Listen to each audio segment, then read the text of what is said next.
tem um rapaz chamado Onésimo. Onésimo.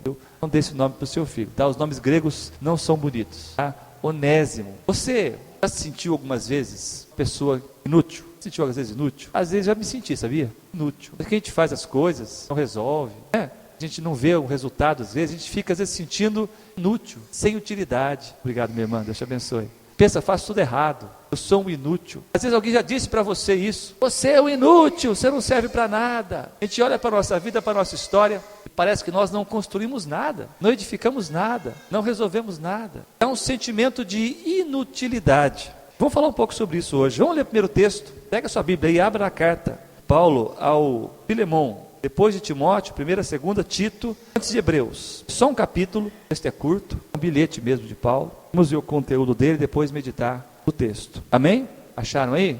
Depois de Timóteo, Tito e antes de Hebreus. Bom, diz assim a palavra do Senhor. Paulo, prisioneiro de Cristo Jesus, e o irmão Timóteo. A você, Filemon, nosso amado cooperador, e a irmã Áfia e Arquipo, nosso companheiro de lutas, e a igreja que se reúne com você na sua casa. A vocês, graça e paz da parte de Deus, nosso Pai, e do Senhor Jesus Cristo. Sempre dou graças a Deus, meu Deus, lembrando-me de você nas minhas orações, porque ouço falar da sua fé no Senhor Jesus e do seu amor por todos os santos. Oro para que a comunhão que procede da sua fé seja eficaz no pleno conhecimento todo o bem que temos em Cristo. Seu amor me tem dado grande alegria e consolação, porque você, irmão, tem reanimado o coração dos santos. Por isso mesmo, tendo em Cristo plena liberdade para mandar que você cumpra o seu dever, prefiro fazer um apelo com base no amor.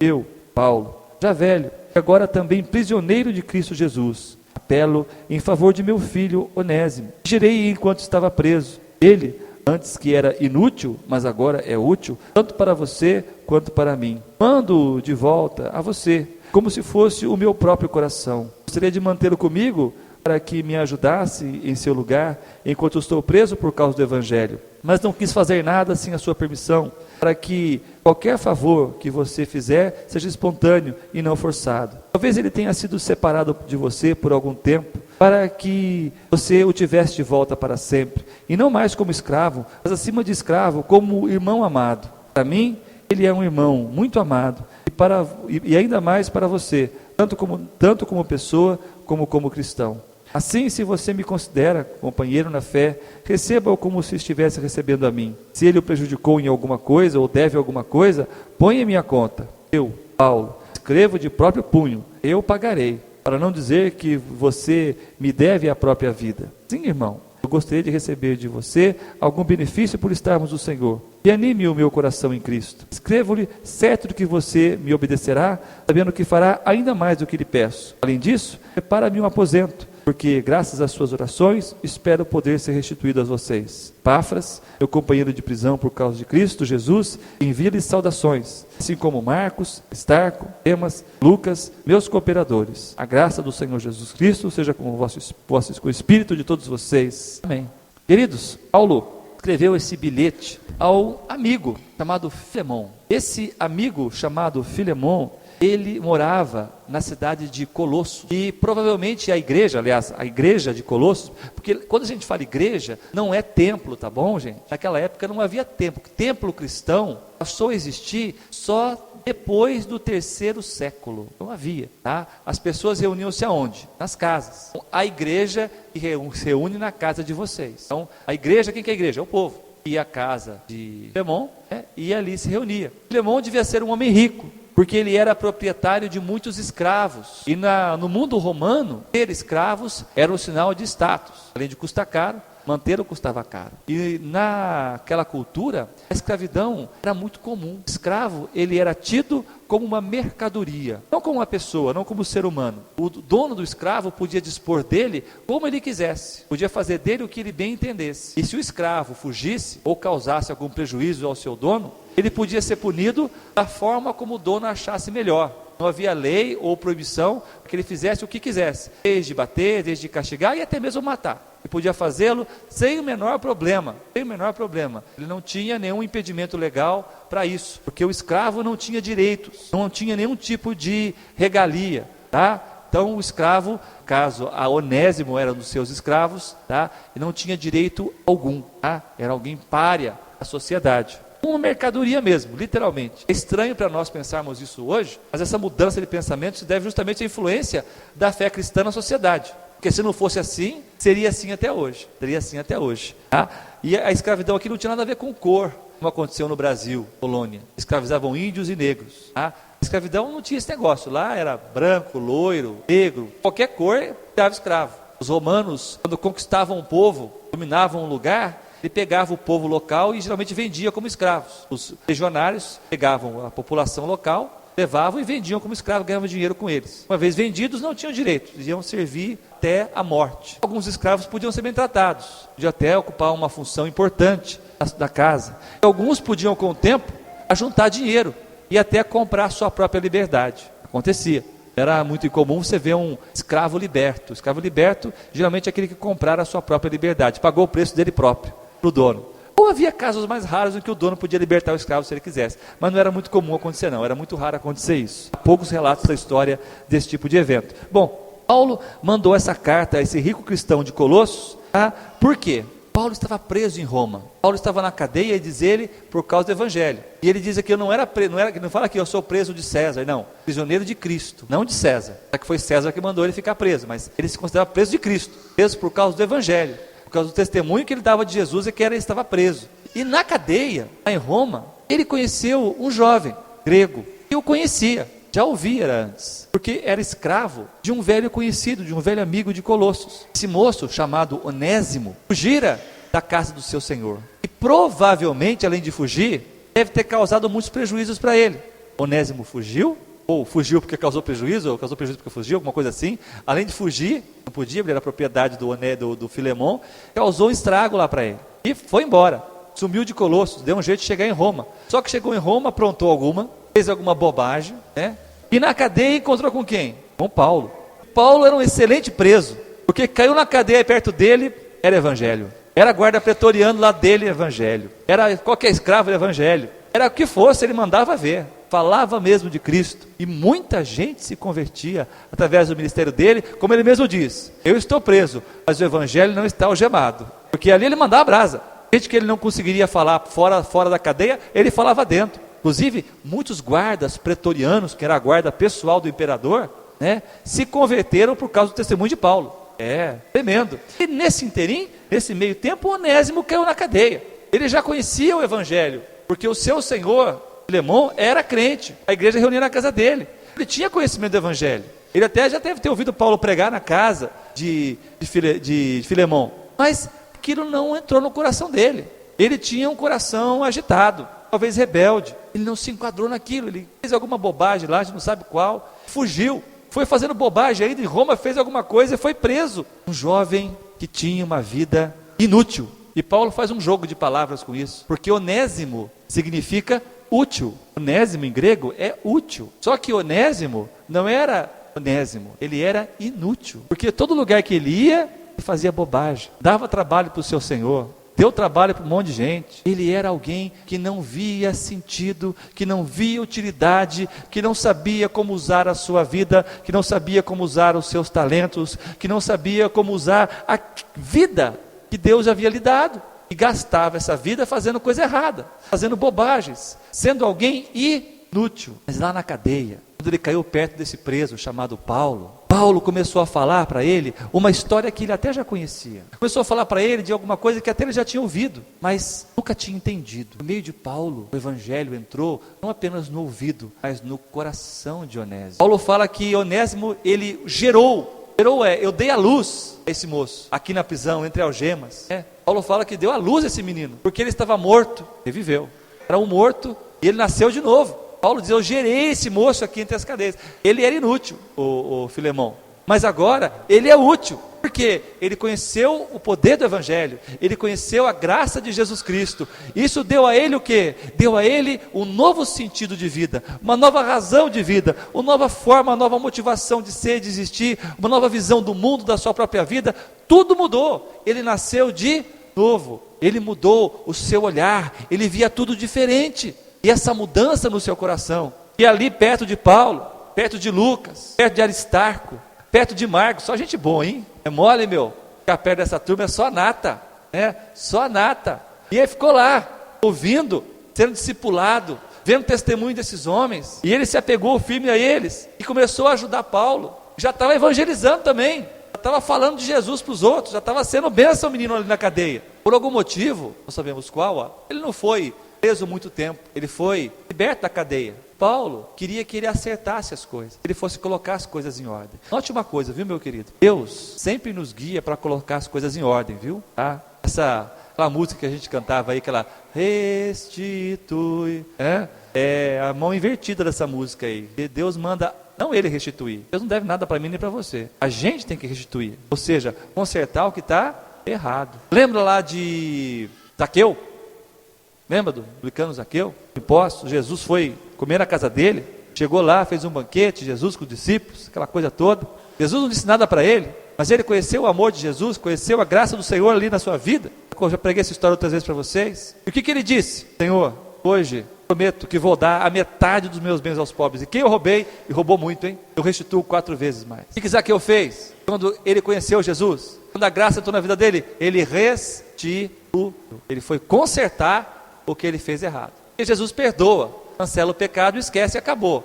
Mas as bobagens que a gente fez, se ainda são existentes, temos que fazer o quê? Ir lá e restituir, devolver o roubado, pedir perdão, enfim, fazer o que tem que ser feito. É o caso. Ele era salvo, bonitinho, já estava até pregando, estava uma bênção o mocinho aqui, mas Paulo falou, Onésimo, você tem que acertar isso, rapaz. Você fez bobagem lá em Colossos, você deu trabalho para o meu amigo, Demon, você aprontou um monte lá, você tem que voltar lá de novo. E eu sei que você mudou. Eu sei que você é uma nova criatura. Eu sei que você é uma nova pessoa. Eu sei que você não é aquele lá que aprontava. Eu sei que você encontrou sentido. Agora você é Onésimo. De verdade. Agora você é útil. Ele manda Onésimo.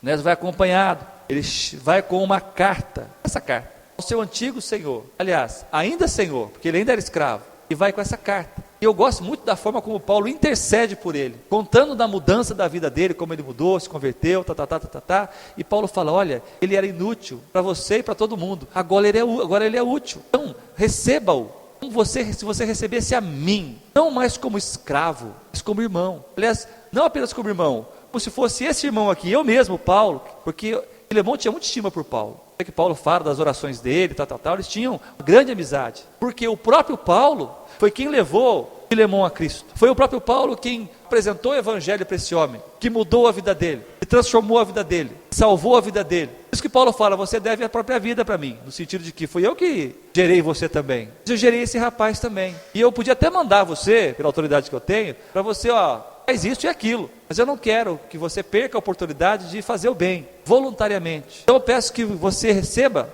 o Onésimo, agora útil mesmo, e libere, que ele possa até me ajudar. Que ele venha me servir, que ele esteja comigo, ele me é útil aqui. Ele seria útil para você agora aí, mas vai ser mais útil para mim aqui. Então eu te peço que você faça isso de boa vontade, não constrangido, mas que você tenha esse ato. E aliás, eu creio que você é um cara tão legal, Filemão, vai fazer ainda mais do que isso, vai fazer até mais do que eu estou te pedindo. Então libere esse moço, para que ele possa continuar sendo útil, servindo o Senhor junto comigo. Nós não sabemos o desfecho da história, porque não existe a carta de resposta, né? Nós sabemos que Onésimo aparece depois. Há outros textos bíblicos em que as recomendações finais e saudações, o nome dele é citado. E mostra que Filemão atendeu o pedido de Paulo. E Onésimo se tornou um líder cristão. É verdade. Tornou um referencial da igreja posteriormente. Aquele que era inútil se tornou útil. Aquele que não fazia nada, que construía nada, só destruía, agora era uma referência para as outras pessoas. Sabe, meus queridos, uma coisa muito frustrante para a gente é olhar, talvez para a gente mesmo,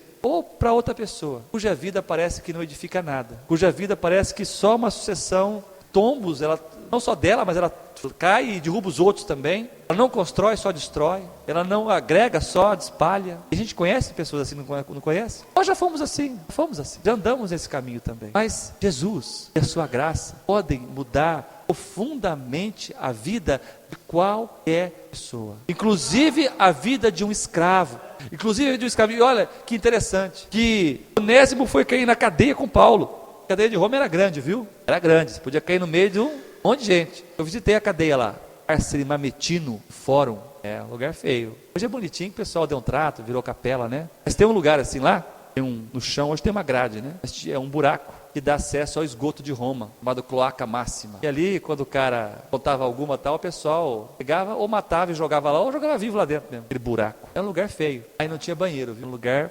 confortável, fedido, bem fedido, horrível. Não é como hoje, bonitinho. Mesmo num lugar como esse, Deus permitiu que ele fosse justamente ficar ao lado de Paulo. Olha só como é que Deus faz. Deus trabalha para todo mundo, para mim, para você, para todo mundo, querido. Tem a oportunidade de encontrar a graça de Jesus, para a vida ser transformada e se tornar uma pessoa útil. Quantas pessoas que eu conheço e você conhece, que dão testemunho, eu era isso, assim, só destruía, só causava problema. Mas agora Jesus mudou minha vida mudou, agora eu faço assim. Conheço um monte de gente, inclusive aqui, nesse lugar nós estamos hoje. Jesus mudou e tornou o inútil inútil, o que não produzia nada, alguém que produz coisas boas. No que destruía, agora edifica. No que era uma pessoa que ninguém devia olhar como referência, agora é uma boa referência. É um exemplo, um modelo, inclusive um líder, um pregador, alguém que podia falar de Jesus com autoridade para os outros. Eu gosto muito desse texto curtinho de Paulo, porque nos leva a mostrar que Deus pode mudar a vida de qualquer pessoa. Se você pensa, ou se sente, ou alguém diz para você que você é inútil, que você não serve, que você não pode, que você não consegue, que isso, que aquilo outro. Meu querido, esse é um dos maiores problemas, essa é uma das grandes maldições, palavras malditas, que se falam para as pessoas. Porque nós podemos ter limitação, mas a Bíblia diz que nós podemos todas as coisas, aquele que nos fortalece. Deus pode fazer qualquer coisa que Ele quiser através de mim, se eu acreditar. Não por mim, mas por causa dEle. Deus pode fazer você ser a pessoa transformada e ser uma pessoa muito útil, uma pessoa que edifica, que constrói, mudar o seu perfil, mudar a sua história, fazer com que você possa ser a pessoa que constrói, que faz coisas maravilhosas, que você seja uma referência excelente. Deus pode mudar, como Ele transformou o Onésimo inútil no Onésimo útil. Ele pode fazer isso com você também. E se alguém disse alguma vez na sua vida que você não pode, você não consegue, você é burro, você é isso, você é aquilo, querido, imita o Senhor, ao Espírito Santo, essa borracha ungida aí na sua mente, no seu coração, na sua memória, deleta isso, tira isso do seu coração, tira isso, porque isso às vezes impregna a nossa vida, sabia? Uma palavra maldita dessa, mesmo dita quando você é pequeno, aliás, especialmente quando é pequeno, marca a gente, fica como que um estigma na nossa vida inteira, e nos limita, nos tira a capacidade, a possibilidade de fazermos coisas, de construirmos coisas, de alcançarmos coisas, glória de Deus, ou para o nosso próprio bem mesmo. Mas o Senhor mostra que essas limitações podem ser tiradas e que o inútil pode se tornar útil outra vez. Que Deus pode fazer tudo através da sua vida. Tudo. Você não é burro, pelo contrário. Deus te deu capacidade e inteligência. Eu, irmão, eu sim. E Ele tem o campo certo. Por exemplo, nunca fui engenheiro da matemática. Sempre uma matéria que eu sempre derrapei na matemática. Aí tem que o pessoal das áreas de humanas aí que me ajudam, né? Eu brinco com o pessoal. Por que você fez teologia, pastor? Eu falei, porque eu não gosto de matemática. Mas eu descobri depois que não sou eu que não gosto de matemática. Eu descobri que eu tive professores ruins lá no passado. Porque eu não sou ruim de matemática. Eu consegui ver que eu sou até bom de matemática. Consigo desempenhar bem na matemática. Mas eu aprendi isso lá atrás. Alguém me disse, você não entende nada, você não sabe matemática. Não entra na sua cabeça. Eu achei que não entrava mesmo. Nunca entrou. Agora entra. Consigo fazer um monte de coisa que eu não fazia naquela época com a matemática. Mas o que aconteceu? Alguém me disse que eu não conseguia, eu achei que não conseguia, eu não consegui mesmo. Fica na nossa mente essas coisas, se impregna, sabia? Alguém dizer para você, você é feio, você é feio, você é feio. Você vai achar que você é feio, mesmo que você seja a pessoa mais linda do mundo. Isso marca também. Você é isso, você é aquilo outro, né? O seu nariz é isso, seu cabelo é aquilo outro. E você fica com essas palavras na mente, isso atrapalha você, isso limita você, isso escraviza você. Isso não deixa você ser quem você é, não deixa você fazer o que você poderia fazer, ou você chegar onde você poderia chegar. Isso tudo tem que ser apagado, tem que ser tirado da sua vida.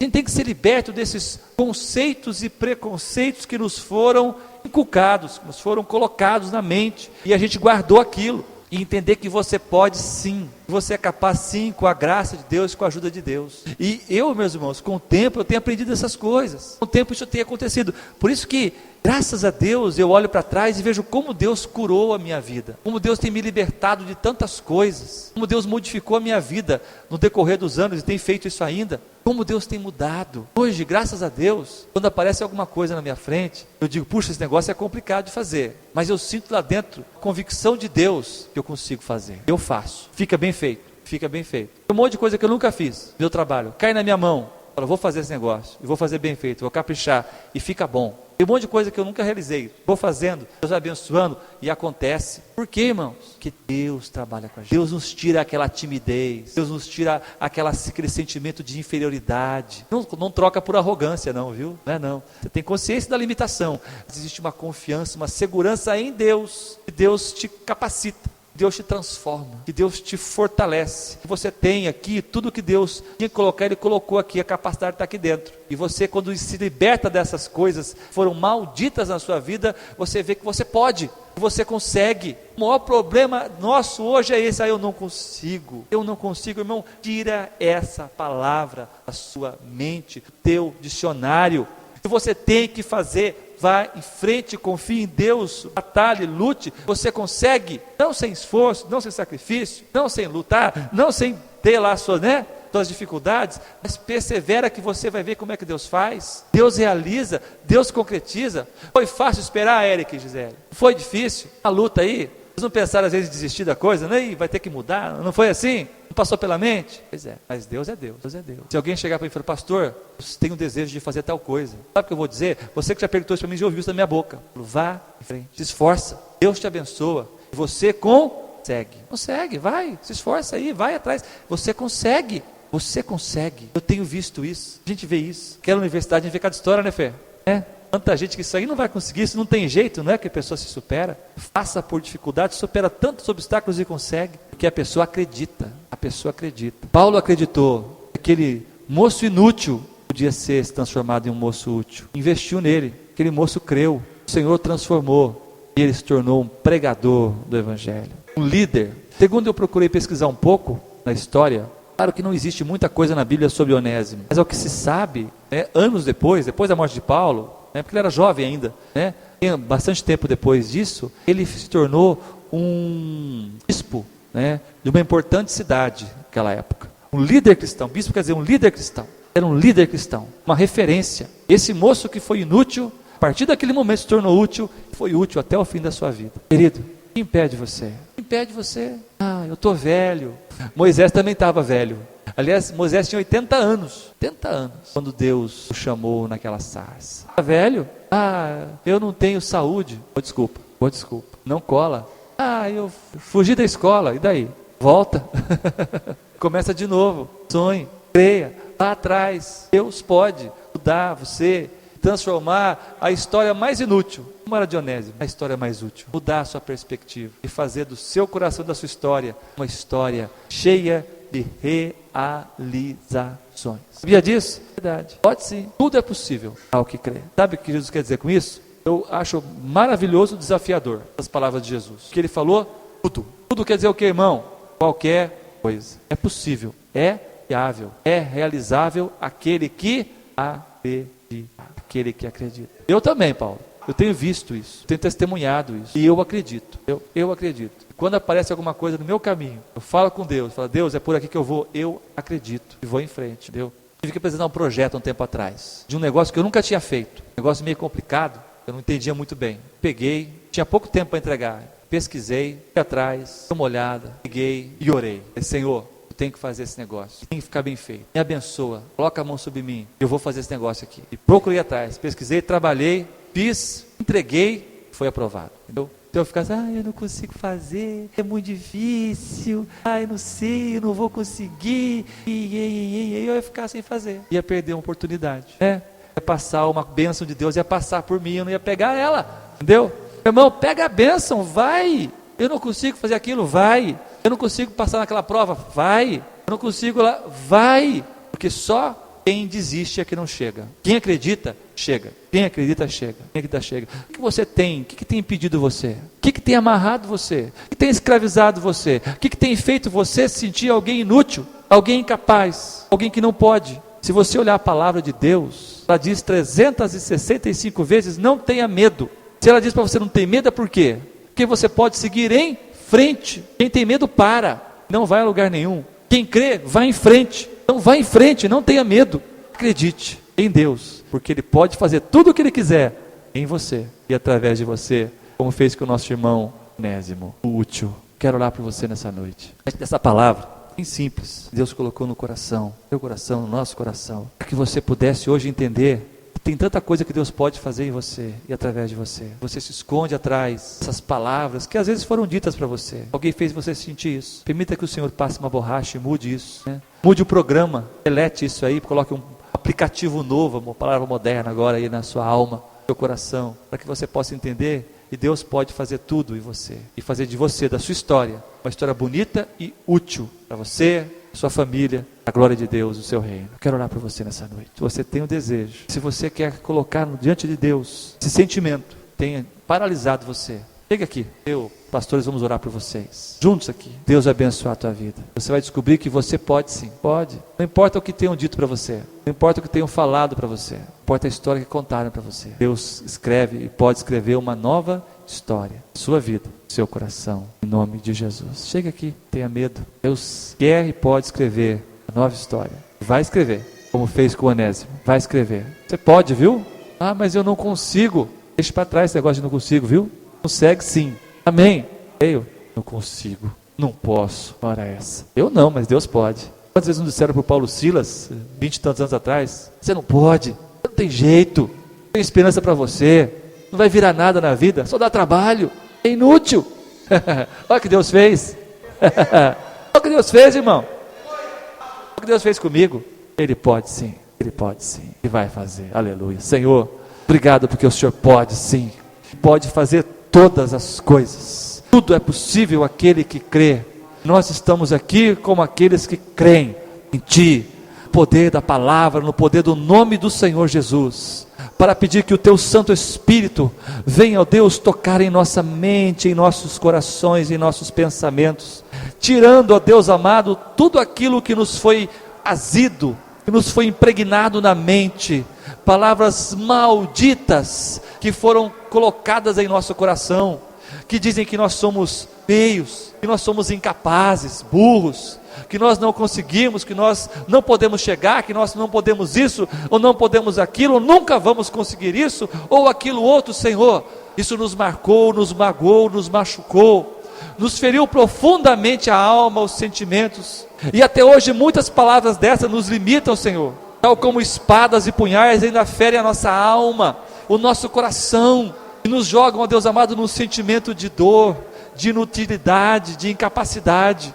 Mas Deus, a palavra diz, tudo posso, e nós queremos hoje declarar, tudo posso, não na minha força, mas na força do Senhor, que nos fortalece, do Teu Espírito que nos fortalece, que entra dentro de nós e cura o nosso coração, que apaga, ó Deus amado, a maldição, que apaga, ó Deus amado, todas as palavras malditas, todos os sentimentos tortuosos, todas as impressões, ó Deus, que um dia nos falaram, que um dia nos marcaram, todas as emoções que nos foram passadas, inclusive por pessoas de nossa própria casa, que nos trouxeram dor, angústia, sentimento de inutilidade, de incapacidade. Vem agora, Senhor, no poder do nome de Jesus, e cura o coração, a mente, a alma, e que pelo poder da Tua palavra, essas palavras sejam hoje apagadas, as palavras malditas sejam desfeitas, canceladas pelo poder do nome e do sangue de Jesus, e haja hoje libertação, haja hoje cura nos corações, nas mentes, na alma de cada pessoa que está aqui, ó Deus,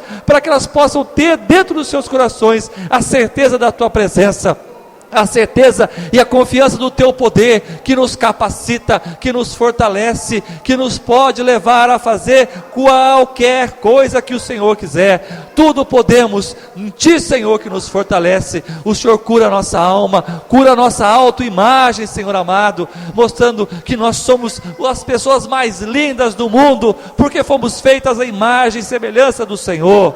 Oh Deus, que o Senhor nos dê um coração alegre, aquele coração que formoseia o rosto, que dá beleza verdadeira, que dá paz verdadeira, e todo sentimento de inferioridade, todo sentimento de humilhação, que nos foi passado um dia, Senhor, de desprezo, que nos foi colocado um dia, que o Senhor venha tirar agora, e curar o nosso coração, a nossa alma, de todos esses sentimentos, que nos fizeram sentir inúteis, nos fizeram sentir pessoas incapazes, pessoas desprezíveis, menosprezadas, pessoas, ó Deus amado, desqualificadas, que isso tudo hoje caia por terra e que haja um renovar do Espírito Santo dentro do nosso coração e que possamos ver a nossa vida como Tu vês, Senhor, possamos olhar a nossa história como Tu vês, Senhor, ter o olhar do Senhor para a nossa própria vida, para olhar, ó Deus, com um olhar de fé, com um olhar de esperança e saber que o Senhor pode escrever a história mais linda através da minha vida, através da vida de cada um de nós,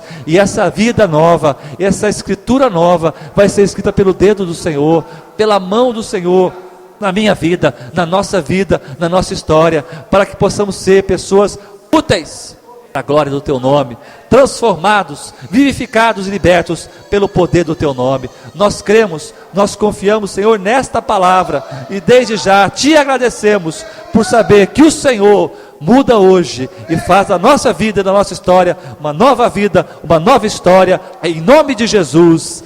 Amém. Amém. Oh, glória a Deus. Que Deus abençoe.